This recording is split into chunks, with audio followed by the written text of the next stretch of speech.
Hello ma team chouchou, je suis ravie de vous retrouver aujourd'hui dans un décor un petit peu plus formel puisque comme vous l'avez vu dans le titre, je vais vous montrer ma transformation de Noël. J'avais trop envie de vous faire un look de fin d'année, d'habitude j'en fais plusieurs. Là cette année ça a été compliqué, pouvoir vous en faire un seul, c'est-à-dire celui-ci. Donc j'espère qu'il va vous plaire malgré tout. Petit aparté, si j'ai une voix bizarre, c'est normal, j'ai été malade toute la semaine et je commence à peine à retrouver ma voix, je suis hyper enrhumée. Mais bon, au moins je suis là, c'est déjà ça. Donc vous l'avez vu, je vais vous montrer comment passer de ça, c'est-à-dire à pas grand chose, à ça, c'est-à-dire un petit peu plus pimpante, n'est-ce pas?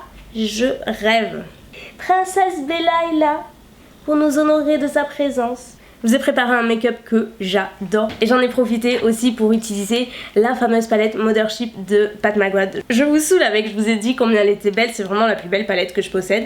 Je me l'étais achetée, je vous l'avais montré dans un haul, elle est comme ça et j'ai fait plusieurs looks avec et à chaque fois vous me dites il faut vraiment que tu l'utilises en vidéo. J'ai réfléchi à une combinaison de looks que je pourrais faire pour Noël avec cette palette et du coup j'ai fait ça. Bien sûr vous n'êtes pas obligé d'avoir la palette, vous pouvez faire quelque chose d'absolument similaire mais au moins ça peut donner quelques idées. En tout cas j'arrête de papoter et si vous voulez savoir comment j'ai fait tout ça, bah continuez à regarder.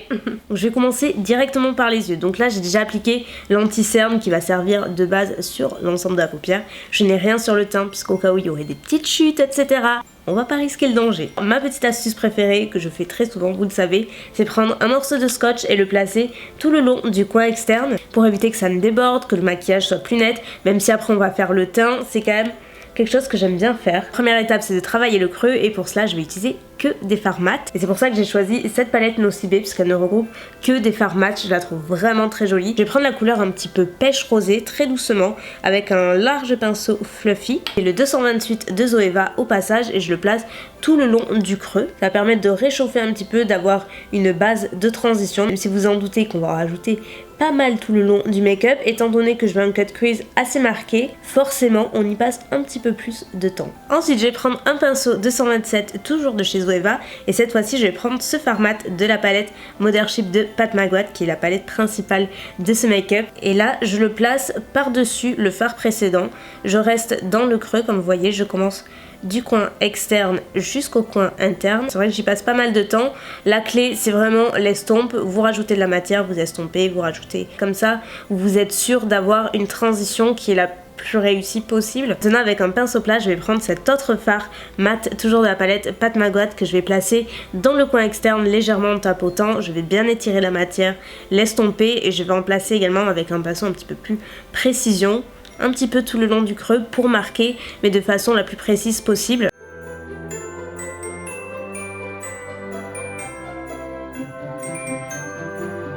Là c'est à peu près bien, on fera des retouches après. Pour l'heure on va s'occuper de la paupière mobile et donc du fameux cut crease.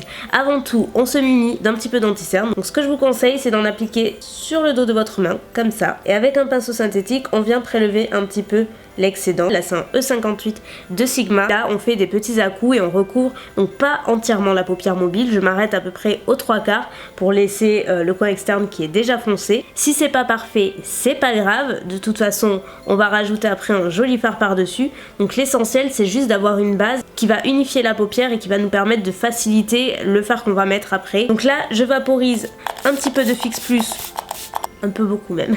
Et là je viens de prendre ce magnifique fard rosé mais qui est ultra lumineux, il est très beau. Et la raison pour laquelle je l'humidifie c'est parce qu'il y a quand même pas mal de petites paillettes et que ça peut faire des chutes. Donc ça va contrôler les pigments et en plus ça va intensifier la couleur. Donc c'est doublement plus joli.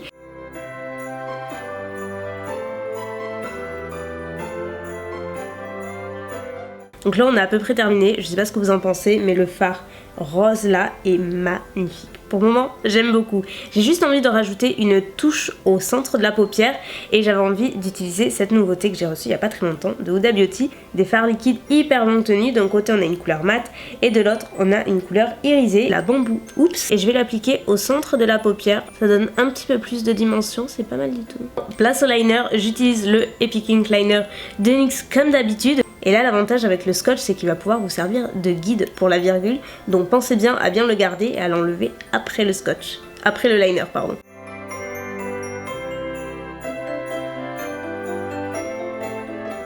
Ma partie préférée, on retire le petit scotch de chaque côté délicatement. Et avec une petite lingette, je nettoie également le contour de l'œil, là où il y a eu toutes les chutes, tout ce qu'il faut enlever avant d'avoir un teint ultra on fleek. Et vous pouvez éventuellement, si besoin, réparer la virgule si vous le souhaitez. C'est vraiment le moment de corriger ce qui ne va pas. Passons maintenant au teint. Donc comme vous voyez, j'ai appliqué les fossiles, j'ai mis les Camille de Huda Beauty qui sont des fossiles, ça fait plusieurs fois que j'ai mis et je les trouve très jolis ceux-là. Ils sont vraiment portés sur l'extérieur. Là ça fait chelou parce qu'il n'y a pas de cils, il n'y a pas de cils. Il n'y a pas de sourcils, il n'y a pas de teint, c'est très chelou, mais après vous allez voir, c'est assez sympa, ça fait un effet un petit peu étiré, vous voyez. Donc pour la base, j'avais envie de tester avec vous en même temps, c'est la Skin Tune Blur de Farsali, c'est une nouveauté, je suis pas sûre qu'elle soit sortie encore, si c'est pas le cas à mon avis ce sera pour l'année prochaine, c'est-à-dire dans pas longtemps. Par contre j'aime bien parce qu'elle a l'air d'être un petit peu hydratante en même temps. La peau est vachement plus souple après, j'avais peur que ce soit un peu asséchant, elle a une action blur, c'est-à-dire floutante, donc j'avais peur que ça assèche, mais pas du tout. Ça lisse super bien le grain de peau. Ouais, très bien. Et oui, j'ai une rougeur. J'en ai tout le temps et à chaque fois on me dit mais pourquoi t'es rouge Elsa, qu'est-ce que t'as dans le cou? Je sais pas. Je sais pas. J'adore au toucher, c'est impeccable. Bon, ensuite on va passer au fond de teint et anti-cerne. J'utilise en fait la même gamme, à savoir le Born This Way de Too Faced. Donc il est très haute couvrance, il est top, ça fait plusieurs fois que j'utilise. Et j'aime bien ma foi. J'ai la teinte numéro Nude. Ensuite j'ai passé un anti-cerne et je vais en utiliser deux puisqu'on est dans un look total transformation. À savoir d'un côté je vais utiliser la teinte Honey et de l'autre la Light Beige, donc celle-ci en contour des yeux et celle-ci en contouring juste à ce niveau là et à ce niveau là pour apporter un petit peu plus de définition, de contour. Étant donné que je sais pas si vous connaissez celui-ci mais il a un embout super large, du coup il est parfait pour les deux utilisations et l'anti-cerne est génial, ça fait plusieurs fois que j'utilise. Hyper couvrant, il tient super bien, il a un beau rendu, il est vraiment trop bien. Donc j'en place un petit peu partout et après je vais tout blender avec mon petit blender.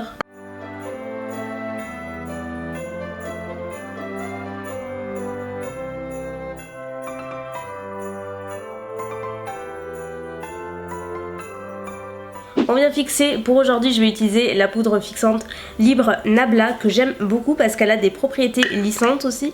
Elle est très sympa, je l'avais achetée pour le Black Friday et ma foi je l'utilise toujours, elle est très bien. Obligé, on fait les sourcils, j'utilise toujours le Precisely My Brow de Benefit, c'est la teinte numéro 4. Et là je vais juste terminer le ras des cils inférieurs en mixant les mats que j'ai appliqués dans le creux tout le long. Donc je vais mixer à la fois la palette Nocibé et à la fois la palette Pat McGrath. Je reprends le produit Huda Beauty côté irisé cette fois-ci et je le place dans le coin interne pour apporter ce petit point lumière parce que je trouve la couleur vraiment très jolie. Juste avant d'appliquer le mascara, j'applique ce crayon Marc Jacobs qui est plein de paillettes, qui est très joli. C'est la couleur Glitz Blitz et c'est une espèce de rose gold avec des petites paillettes argentées. Allez, on réchauffe un petit peu tout ça avec un peu de bronzer. Le bronzer Radiance de Laura Mercier, c'est la teinte numéro 4 que j'ai et ça s'appelle la poudre compacte Radiance Matte, très exactement. Ce qui est un peu contradictoire parce qu'elle est tout sauf matte. Et une autre étape que je fais quasiment tout le temps, c'est prendre ce bronzer là qui commence à être creusé même. C'est la marque Too Cool for School qui fait ça, j'avais pris sur un site coréen. Je sais pas du tout si elle existe en France, mais en fait c'est juste une vraie couleur de contouring assez froide que je place avec un petit pinceau juste sous l'ossature de la joue pour définir encore plus. Je trouve que ça fait tout de suite toute la différence. Et je fais pas le contouring total, mais vraiment en petites touches, ça j'avoue je le fais quasiment tous les jours, ça change tout. Un petit peu de blush et là aujourd'hui j'ai envie d'utiliser le Risqué de Tarte qui est tout neuf que j'ai retrouvé, donc je n'ai jamais testé. Il a l'air d'être une couleur assez neutre. Bon, il est mat, mais comme vous me connaissez, vous savez que je vais utiliser de l'highlighter après. Ce serait mal me connaître. J'avais envie d'utiliser celui-ci aujourd'hui parce que je l'ai utilisé l'autre jour et j'ai trouvé canon. C'est Make Up Revolution qui fait ça et c'est le Rose Gold Glow. Et en fait vous avez deux highlighters, un doré et un beaucoup plus rosé champagne. Mais en fait moi j'avais mixé les deux et c'était une petite beauté. Et je le remonte toujours un petit peu vers le haut, comme ça vous voyez ça fait un petit C. Je vous dis il est canon. Et je trouve qu'avec ce make-up, c'est pas grave, je change, regardez-moi ça.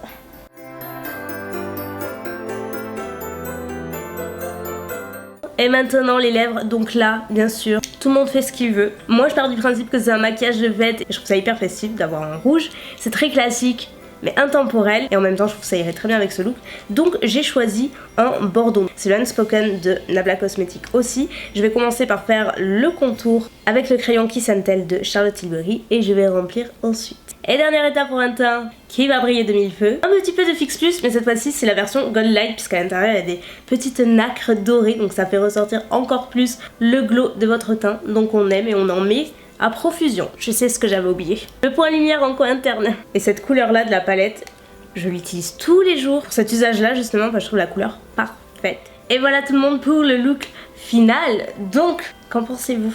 Dites-moi en commentaire ce que vous pensez du make-up, si vous allez le reproduire ou une version similaire, parce que bien entendu, vous pouvez faire quasi le même look avec des couleurs qui s'en rapprochent, mais au moins ça peut donner quelques petites idées. En tout cas, moi ce que j'adore faire, c'est vraiment ce point lumière dans le coin interne, des paillettes sur la paupière mobile, un teint glowy et un joli rouge à lèvres. Moi je trouve que c'est toujours la recette qui fonctionne à chaque fois. En tout cas, j'adore. Et là, j'ai juste envie de pleurer parce que j'ai pas envie de me démaquiller et malheureusement, j'ai nulle part où aller. Tristesse, voilà. D'autant plus que je vais pas me maquiller comme ça à Noël puisque je serai pas chez moi. Et l'endroit où je serai, je crois que ce sera bien un de mes derniers soucis de faire un maquillage aussi glam. Donc vous verrez, je fais les vlogmas jusqu'au 25 inclus. Donc écoutez, moi il ne me reste plus qu'à vous souhaiter de passer de très belles fêtes de fin d'année, un joyeux Noël, que ce soit en famille ou entre amis, juste avec vos personnes proches. Noël c'est juste ce moment où on est tous rassemblés. Il faut vraiment chérir ces moments là parce qu'on sait pas de quoi demain sera fait. Moi je vous l'ai toujours dit, je profite de chaque instant et je vous invite vivement à faire de même. Vivez l'instant présent, profitez, mangez bien et éclatez-vous. Moi je vous fais de très gros bisous et je vous dis à bientôt pour de nouvelles vidéos. Bye et joyeux Noël.